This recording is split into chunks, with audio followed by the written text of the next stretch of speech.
Hello guys, good morning. Welcome to our channel. I hope के सब खैरियत से होंगे। गाइस, गोल्ड आज क्या मूव ले सकता है, इसकी पॉसिबिलिटीज़ देख लेते हैं। फ़िलहाल जो है गोल्ड ने जो आज का मूव जो है वो तकरीबन 52 तक का जो है वो हुआ है। तो अब जो गोल्ड की नेक्स्ट कंडीशन है, गोल्ड अभी अपनी इस बेस जो प्रीवियस डे में इसने रेंज की है, इस रेंज के अंदर है अभी फ़िलहाल।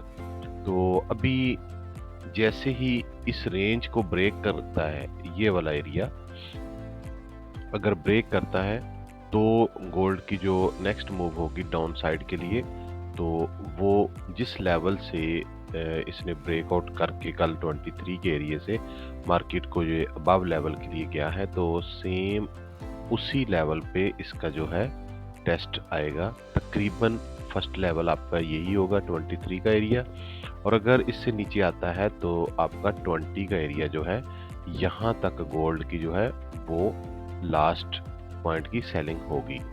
तो ये गोल्ड की सेल पोजीशन रहेगी, और यहाँ से अभी चूंकि ये जो पैटर्न बना रहा है स्मॉलर टाइम फ्रेम में सेलिंग का, तो उसके मुताबिक यहाँ से अगर मार्केट अगेन अप जाती है तो इसका फर्स्ट टारगेट लेवल 48 का एरिया है, और सेकंड एरिया जो है इसका 55 का एरिया है। और उसके बाद जो गोल्ड की रिसेंट प्रीवियस हाई है, ऑल टाइम हाई जो है तकरीबन 68-70 का एरिया, वो इसकी नेक्स्ट मूव में बाय की पॉसिबिलिटीज़ हो सकती हैं। फ़िलहाल अभी तक की जो पोजीशन है मार्केट की, वो ऐसी ही लग रही है कि अगर इस एरिया से ऊपर ऊपर रहता है गोल्ड, यानी मीन 40 के ऊपर रहता है तो गोल्ड बाय है, और अगर 40 से नीचे आता है तो गोल्ड सेल है।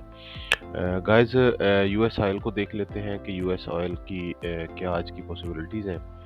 तो जैसा कि मैंने रिसेंट में बता रखा है कि गोल्ड और ऑयल ये सब एक ही पैटर्न की तरह जो है वो मूव कर रहे हैं। बेसिकली अभी ये सारे के सारे प्रीमियम जोन पे थे, तो यहाँ से इसका स्विंग आ रहा था सेलिंग ट्रेंड में। तो इसलिए मैंने आपको बताया था कि इस एरिया से नीचे नीचे हम सेलर ही हैं। अगर ये एरिया हमारा ब्रेक होता है तो फिर हम इसको जो है ना बाय करेंगे। तो 2-3 टाइम मार्केट ने यहाँ से हमें मूव दी है सेलिंग में भी, और यहाँ पर मैंने आपको बताया था कि इस एरिया से हमारी जो है ना इसकी सेलिंग जो है वो पॉसिबल है, इस एरिया से तकरीबन 76.13 का एरिया। और इसमें मैंने आपको बताया था कि अगर आप यहाँ से, क्योंकि यहाँ से इसकी सेकंड सेलिंग थी, तो वो भी मूव जो है वो हमें मिली है। लेकिन मैंने यहाँ से बताया था कि अगर कोई यहाँ से रिस्क लेना चाहता है तो उसके लिए ये इसके 3 एसएल हो सकते हैं। तो यहाँ तक अगर आप लेके और जो है ना आप ट्रेड कर सकते हैं। लेकिन इसने वहाँ पर हमें कोई पैटर्न दिया ही नहीं सेलिंग का, तो वो सेलिंग पॉसिबल हुई नहीं है। अभी भी गोल्ड ने ऑयल ने अपनी जो है ना वो प्रीवियस रेंज के अंदर एंट्री की हुई है ब्रेकआउट करके। जब तक अब ये एरिया ब्रेक नहीं होता हमारा, सेम वही पहले वाली कंडीशन, जब तक ये एरिया ब्रेक नहीं होता हम इसको सेल नहीं करेंगे, और इसका अपर लेवल ब्रेक होगा तो फिर हम इसको बाय करेंगे। अदरवाइज ये जो है हमारे पास, जब तक ये एरिया नहीं होता हम इसको यहाँ से सेल करेंगे और यहाँ से इसकी बाइंग करेंगे, जो मैंने रिसेंट लेवल आपको लगा के दिया हुआ है। अब देख लेते हैं बैंक निफ्टी में आज की क्या मूव पॉसिबल हो सकती है। जी, तो जैसे कि मैंने ये स्विंग यहाँ पर आपको हाइलाइट करके दिया था, और रीसेंट डे में मैंने यहाँ पर एक मार्क करके दिया था आपको, ये वाला एरिया 4377 का एरिया जो है, मैंने बताया था कि जब तक ये एरिया ब्रेक डाउन नहीं करता हमने सेलिंग नहीं करनी है। और अगर यहाँ से ऊपर है तो बाइंग का ट्रेंड है, यहाँ से नीचे है तो सेलिंग का ट्रेंड है। तो इसने कल हमें बाइंग की मूव दी है, और आज भी गैप अप में जो है वो ओपन हुआ है। अभी ये वाला इसका एरिया सप्लाई का एरिया है, ये वाला एरिया जो है, यहाँ पर अगर आपको कोई एविडेंस मिलता है तो आपकी ये जो लेवल है, यहाँ तक फर्स्ट सेलिंग पॉसिबल होगी, यहाँ से लेकर के यहाँ तक।